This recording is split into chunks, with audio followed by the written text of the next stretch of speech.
Uma palavra final. Pare de lidar com tempos difíceis e comece a liderar os tempos. Líderes de verdade não são reféns das circunstâncias, são agentes de transformação. Quando ouvimos a voz de Deus e aprendemos a caminhar nos lugares onde Ele nos colocou, não somos surpreendidos pelos tempos. Nós os influenciamos. A história está repleta de líderes que apenas reagiram aos acontecimentos. Mas aqueles que verdadeiramente mudaram o rumo da humanidade foram os que lideraram os tempos.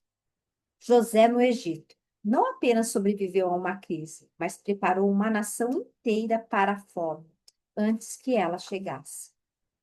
O rei Salomão, a rainha de Sabá, viajou quilômetros porque a sabedoria desse rei era algo que a sua geração jamais havia presenciado.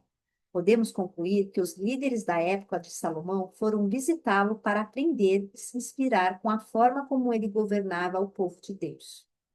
E Daniel na Babilônia não apenas se adaptou ao exílio, mas permaneceu fiel e influenciou impérios. Jesus ensinava com autoridade e realizava sinais que deixavam as multidões maravilhadas. Ele não repetia o que havia sido dito. Ele era a própria palavra viva. Jesus não apenas teve atitudes corretas em um tempo difícil, ele redefiniu o tempo, dividindo a história em antes e depois dele.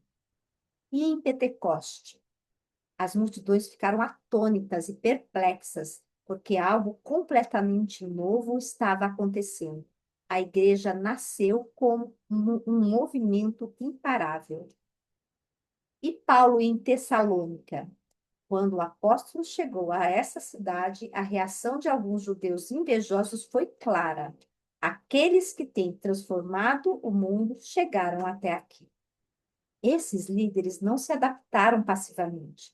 Eles moldaram o ambiente, interpretaram os sinais e agiram com ousadia. E Deus nunca os deixou sem direção. Sempre que algo novo estava para acontecer, ele promovia encontros estratégicos, reuniões com o futuro. Poderíamos citar muitos outros exemplos, tanto na Bíblia quanto na história da igreja e das organizações. Mas, ao observar tudo isso, algo se torna evidente. Deus nunca deixou seu povo sem direção para os tempos em que vivia.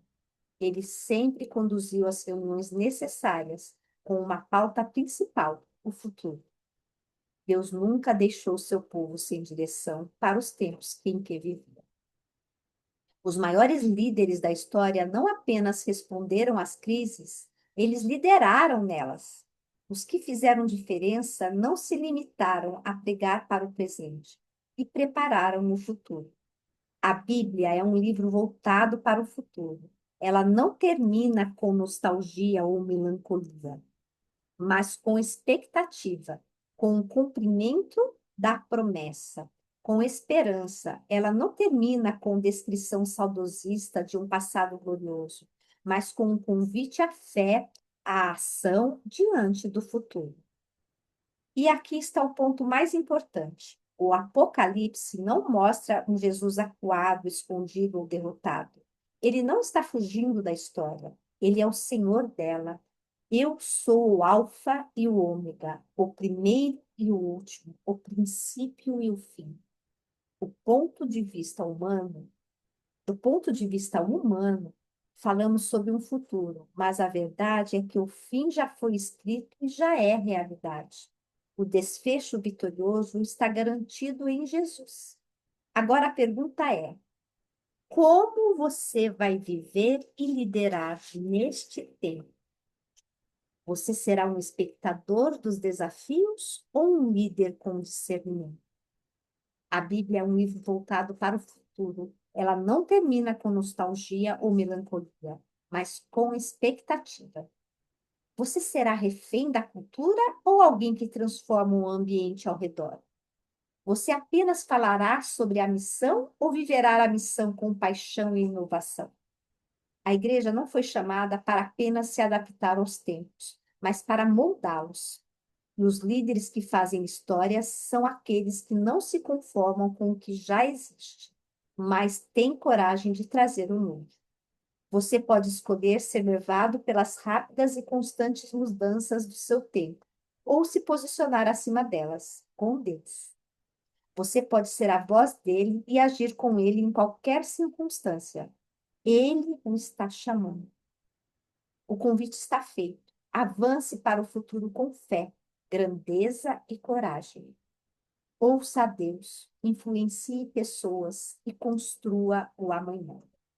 Lidere para o futuro. Este foi o livro Lidere para o Futuro, de Marcos Madalena. Excelente obra. Amei. E você? Comenta aqui comigo. Me siga aqui no YouTube, no Instagram, @Renata Bueno Psicóloga. Vamos interagir, vamos ler mais livros juntos. E até lá.